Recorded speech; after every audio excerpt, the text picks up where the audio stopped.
Welcome to Unit 3, the final section on Alexander the Great. This is flipped class video number 19, and again, this is the last video in the unit on ancient Greece.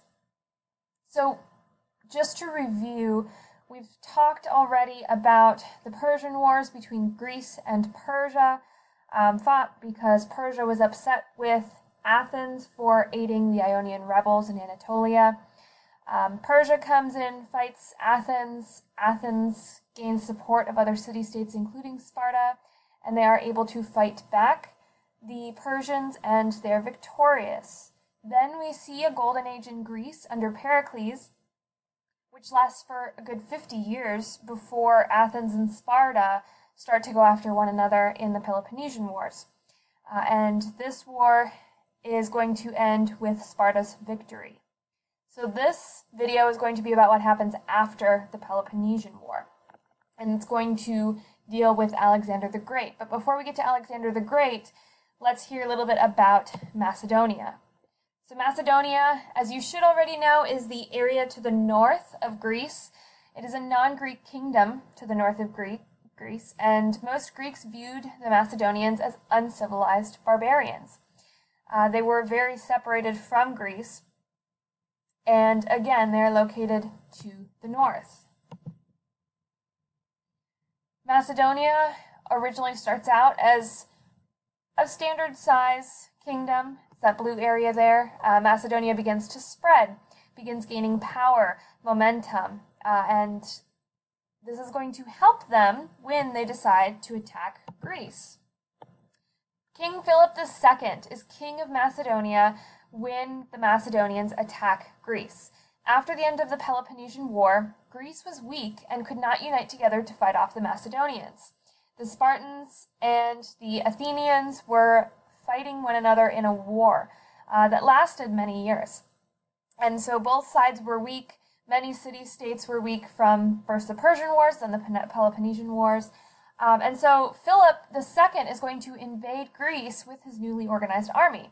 The Greeks are too busy fighting each other and recovering from their wars to really organize an effective resistance. And so Philip II easily conquers all of Greece. So Greece is no more. It is now part of Macedonia. Each Macedonian soldier was given a 16-foot-long pike, called a sarissa, and a smaller shield. Fighting on his own, the pike was useless. In a skilled group, they were deadly. So this is some of the tactics the Macedonians used. The pikemen were organized in a group of 16 men wide and 16 men deep. So it looks similar to what this image is above. These pikemen were used to punch holes in enemy lines and keep them stationary. So again, this is how they would fight and win battles against Greece.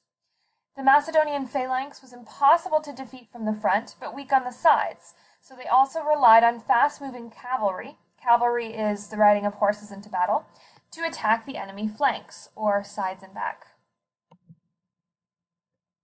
So that brings us to Alexander the Great. Philip II was Alexander the Great's father. Philip II was assassinated in 336 BC at his own daughter's wedding, which is a tragic story. And Alexander becomes the king of Macedonia and inherits rule over Greece as well when Philip II dies. Alexander the Great at this time was only 20 years old when he took over power. Alexander had received a military education growing up. He had led the cavalry for Philip II's army, so he had military experience already, and he had an education. He was a brilliant scholar and a student of Aristotle. Remember, Aristotle was one of our philosophers that we learned about during the Golden Age of Greece. He also learned science, geometry, and studied history. So he was a well-read, well-rounded young man who knew a lot of factual information as well as military strategy. So he may have only been 20 years old, but he knew a lot going into his rule. So at this point, Alexander is now king of Macedonia and Greece. And the Persian Empire still exists. So Alexander decides that he wants to expand his empire further than what he inherited from his father, which means taking over the Persian Empire. Now, after the Persian Empire lost to the Greeks in the Persian Wars, they did weaken in power considerably, but they do still exist at this time. So Alexander the Great is going to lead his army against Darius III, who at this time is leader of the Persian army. Alexander is going to personally lead the cavalry into battle, meaning those who ride the horses. Not a lot of leaders of empires would do this because there was such a great chance of being killed in battle. In fact, Alexander was wounded several times, nearly killed. But he believed, as many leaders who lead their men into battle believe, that if you are willing to go in yourself, your men are more likely to fight harder for you and go in and fight as well, because you are doing the same. Darius III was scared. He flees, and after not too much fighting, Alexander's army takes control over Anatolia. Remember, Anatolia is present-day Turkey, which was to the east across the Aegean Sea from Greece. So in 332, Alexander the Great and his army conquers Egypt, which was a Persian territory. So that was part of the Persian Empire. The Persians had conquered Egypt earlier, and Alexander the Great has now taken over. He is going to establish the city of Alexandria in Egypt at the mouth of the Nile River. You can see it on the map there. In fact, he establishes many cities named after him, Alexandria, after Alexander. But this is going to be an important point for trade in the coming years at this point in history. When Alexander took over Egypt, the Egyptians greeted him as a liberator, meaning someone who releases them from their conquerors or the people who took over them. And they made him a pharaoh, so a leader. Remember, pharaohs were like gods to the Egyptians, so this was a big deal. So originally, the Macedonians conquered Greece under the Philip II. Then Alexander takes over, conquers Anatolia. You see the process here. He goes down to Egypt in this map. The white is the land. So again, this is Greece. This is Anatolia, where Persia had taken over this whole area over here. And then he comes down to Egypt. This is northern Africa right here. The cities that Alexander founded, like Alexandria, were populated by his veteran soldiers and were built in the Greek style and helped spread Greek culture throughout Asia. So a lot of Greek ideas are going to spread with the spreading of his empire. With each civilization and city conquered by Alexander, Greek culture is spread, and he's going to push his borders of his empire as far east as India.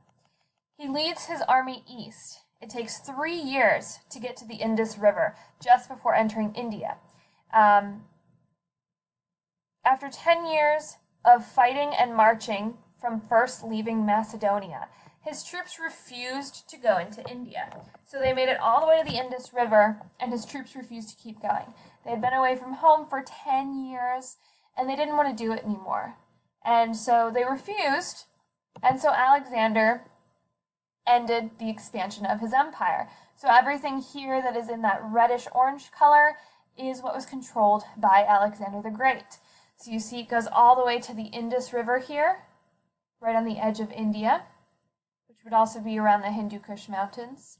We see Anatolia here, we see Greece here, we see Egypt here, all of it apart. And again, here's the Tigris and Euphrates rivers. So this is the Fertile Crescent area, just for reference. After returning close to home, Alexander wanted to unify his empire and push for advancements. So he had spent 10 years achieving his empire, getting all of this land. And now he wanted to focus on making a lot of advancements and pushing the people to make these advancements, to come up with new ideas, to experiment. But not too soon after coming home, in 323 BC, Alexander the Great dies from a fever, a month short of his 32nd birthday. So he had ruled for about 12 years, 10 of which he was fighting to expand his empire. So he only got to rule for less than 2 years when there wasn't war, when there wasn't expansion. So he never got to do everything that he had planned. After Alexander's death, language and religion continued to link the individual cities and regions. Alexander's successors, or the people who came after him, divided up the land and began dynasties. Again, dynasties are the passing down of power through families. They kept old local traditions and combined them with new Greek ideas. So this is how his empire was split up into different dynasties. So these are the 5 different dynasties that were established. At the time of his death, Alexander's empire was the largest in the world. But it wouldn't last long, because once he dies, it is going to be split up into smaller sections, and then we won't see it be that large again. So this is a zoomed out view. You can see the areas in northern Africa, in the Fertile Crescent here, Anatolia, Greece, all the way over to the Indus River, just on the edge of going into India. Hellenistic culture is a blend of Greek and Asian influences, and this is a culture that is going to emerge or come about with Greek ideas spreading with trade, and that is largely thanks to the establishment of Alexander the Great's empire, which spread Greek culture as his empire expanded as well. So because of Alexander the Great, Hellenistic culture spread throughout the empire through trade and beyond the empire. So these are some images, some representations of merging of the two cultures. It went from anything from defensive gear to mythology and artwork to how they built structures. Alexandria from Egypt becomes the capital of commerce or trade and money and Hellenistic civilization. So this becomes a huge city in terms of trade in the coming years after this. It's on a very strategic place in the Mediterranean Sea, so that is going to help as well. So this is the end of the video. However, if you are still watching, I do have a little nugget of information for you. On your test this unit, your essential question number 1 is going to be an extra credit opportunity. So if you flip to the back of your notes packet, you see there are essential questions listed, and essential question number 1 will be an extra credit opportunity. So I wanted to go over that one with you real quick. If you want to write down the things that I say, you are welcome to do so.